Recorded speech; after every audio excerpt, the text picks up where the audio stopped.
Hello everyone, welcome back to my another mini blog. তো আজ সকাল সকাল বেরিয়ে গেছি কোথাও একটা যাওয়ার জন্য। মানে কোথায় যাচ্ছি সেটা আমি জানি, বাট তোমরা জানো না।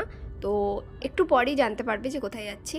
তো ভোর 6টা নাগাদই বেরিয়ে গেছিলাম, কারণ জায়গাটার ডিস্টেন্স আমাদের ঘর থেকে অনেকটাই।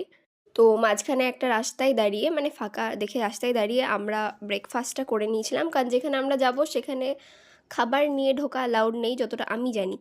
তো ওখানে দাঁড়িয়ে দাঁড়িয়েও কয়েকটা ফটো ভিডিও করে নিচ্ছিলাম খাওয়ার পর। তো হ্যাঁ, আমরা গিয়েছিলাম বনলতা রিসর্ট প্রথমবারের জন্য। তো ওখানে ঢুকেই তো অনেকগুলো দোকান দেখতে পেয়েছিলাম যেখানে পোড়ামাটির জিনিস বা কাঠের জিনিস ছিল। তারপর এন্ট্রি করতেই এত সুন্দর বাগানটা দেখে লিটারেলি মনটা খুশি হয়ে গেছিলো। লিটারেলি বলছি, এত সুন্দর লাগছিল যে কিছু বলার নেই। এমনিতেই ফুল আমার খুব ভাল লাগে। আমি যদি পারতাম তাহলে সব ফুলগুলোই তুলে নিয়ে চলে আসতাম, বাট এটা পসিবল নয়, নাহলে ওরা আমাকে মারতো। তো একটা ভিডিওতে তো পুরো দিনটা তুলে ধরা সম্ভব নয়। তো কালকের জন্য স্টে টিউন।